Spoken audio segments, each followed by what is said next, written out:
Pernahkah kalian mengayuh sepeda pada jalanan menanjak?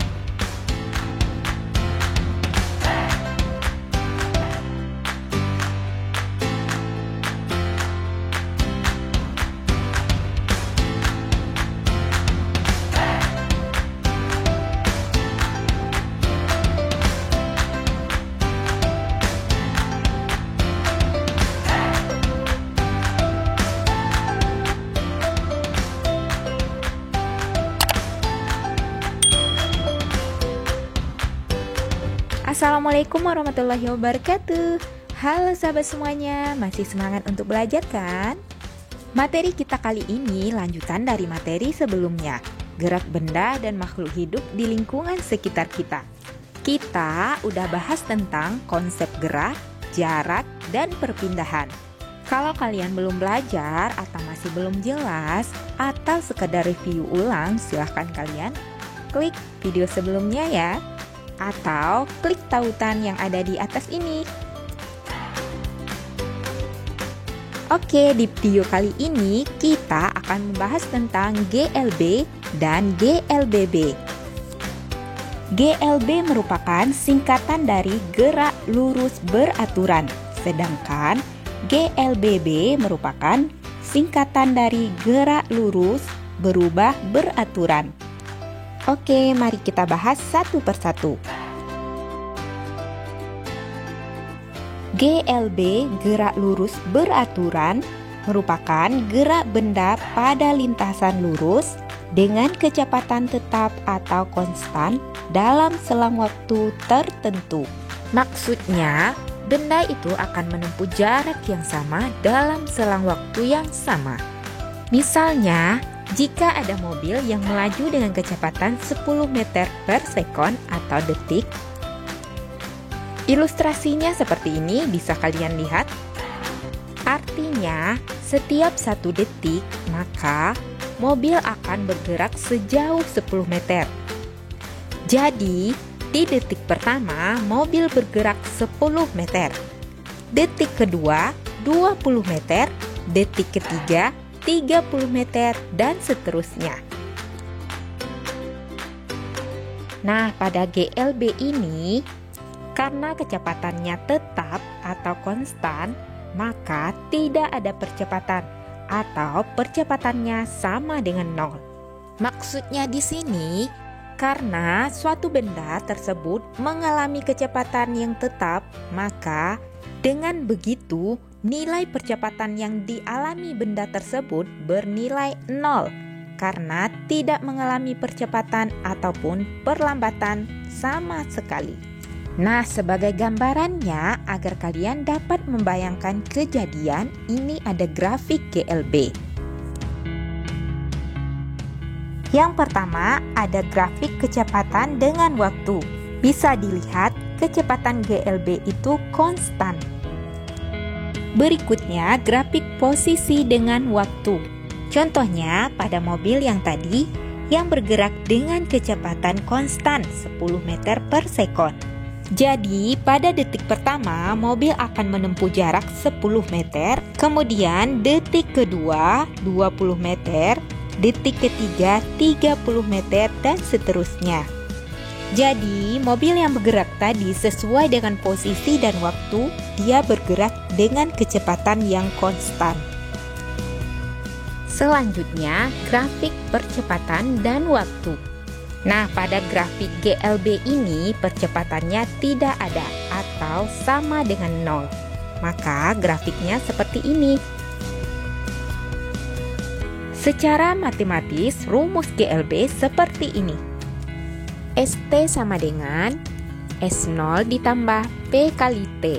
ST itu jarak akhir, S0 itu jarak awal. S sama dengan P kali T. P itu kecepatan, T itu waktu. Oke, lanjut. Sekarang kita akan bahas tentang GLBB. Gerak lurus berubah beraturan. Saya mau nanya dulu nih, kira-kira apa yang kalian rasakan ketika kalian mengayuh sepeda pada jalanan menanjak? Ya, betul. Kecepatan gerak sepeda akan melambat. Karena di jalanan menanjak, sepeda akan semakin berat untuk dikayuh. Berbeda dengan kalian melewati jalanan menurun, gerak sepeda akan semakin cepat. Nah, hal ini erat kaitannya dengan GLBB. GLBB adalah benda pada lintasan dengan kecepatan yang berubah secara beraturan. Kecepatan berubah secara beraturan karena benda mengalami percepatan atau perlambatan yang tetap atau konstan. Contohnya, pada sepeda yang tadi ya. Ketika sepeda menanjak, dia akan mengalami perlambatan. Kemudian ketika dia melewati jalan menurun, akan mengalami percepatan. Namun kenyataannya, ketika kita bersepeda, kita tidak mengalami percepatan perlambatan yang konstan. Karena apa?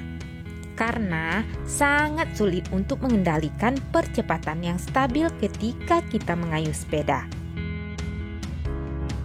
Contohnya lagi, ketika kita melemparkan sebuah benda ke atas secara vertikal, ketika dilemparkan ke atas, maka benda akan mengalami perlambatan. Kemudian ketika jatuh ke bawah kembali, itu akan mengalami percepatan. Nah, supaya lebih mudah dipahami, coba kalian perhatikan ilustrasi gambar ini. Di situ ada mobil yang bergerak GLBB dipercepat setiap detiknya. Kecepatan dari mobil itu akan bertambah 5 meter per sekon. Jadi, bisa kalian lihat di detik pertama kecepatan mobil 5 meter per sekon. Kemudian detik kedua kecepatan mobil bertambah 5, jadi 10 meter per sekon. Kemudian di detik ketiga bertambah lagi 5 meter per sekon, jadi kecepatan mobil tersebut 15 meter per sekon, begitu juga seterusnya. Bagaimana? Mudah dipahami kan? Oke, berikutnya kita akan bahas tentang grafik pada GLBB. Yang pertama, ada grafik hubungan antara kecepatan terhadap waktu. Yang ini untuk GLBB dipercepat, kemudian garisnya naik. Kemudian yang ini GLBB diperlambat, dia garisnya turun. Kemudian ini ada grafik jarak terhadap waktu. Untuk GLBB dipercepat, itu nilainya percepatannya positif, sehingga kurvanya terbuka ke atas. Sedangkan untuk GLBB diperlambat, percepatannya bernilai negatif sehingga kurvanya terbuka ke bawah. Selanjutnya ini grafik percepatan terhadap waktu. Nah, pada grafik GLBB percepatannya konstan sehingga bentuk grafiknya seperti ini. Kemudian untuk rumus GLBB yang pertama, PT sama dengan P0 ditambah A kali T. S sama dengan P0 dikali T ditambah setengah AT kuadrat. Kemudian PT kuadrat sama dengan P0 kuadrat ditambah 2A kali S. Untuk keterangannya, PT sama dengan kecepatan akhir, P0 sama dengan kecepatan awal, A sama dengan percepatan, T sama dengan selang waktu, S sama dengan jarak tempuh. Oke, untuk lebih jelasnya lagi, kita masuk ke contoh soal.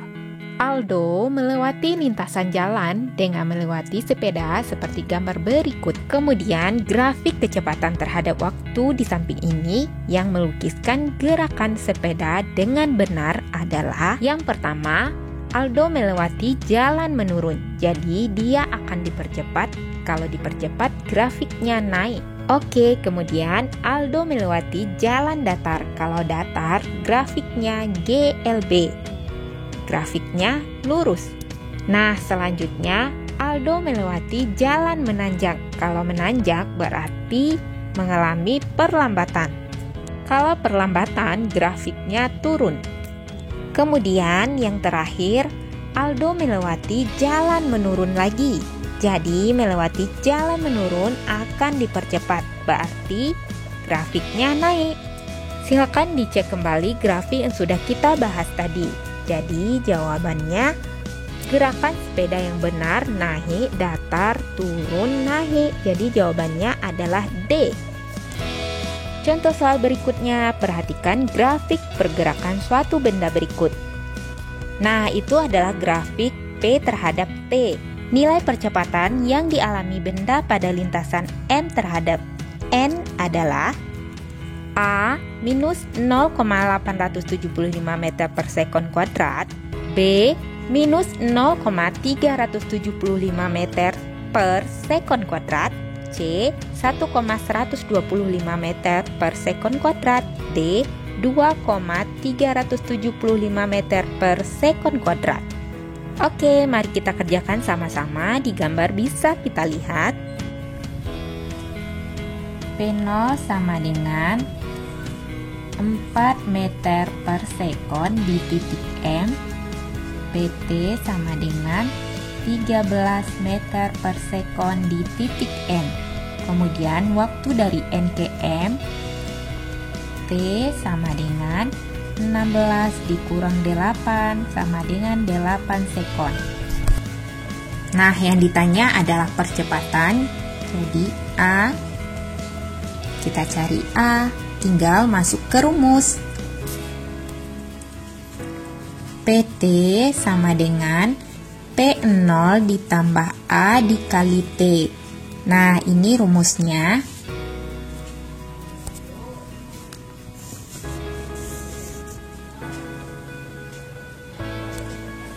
Nah, tinggal kita masukkan aja. PT sama dengan 13 meter per sekon sama dengan P0 4 meter per sekon ditambah A dikalikan T 8 sekon. Nah, kita pindah tempat menjadi 9 meter per sekon sama dengan A dikali 8 sekon.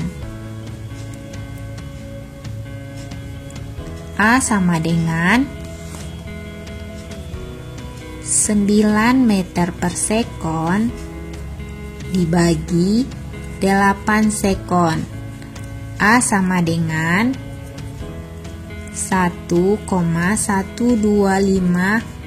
meter per sekon kuadrat. Jadi ini hasilnya. A percepatannya sama dengan 1,125 meter per sekon kuadrat. Jadi jawabannya adalah C.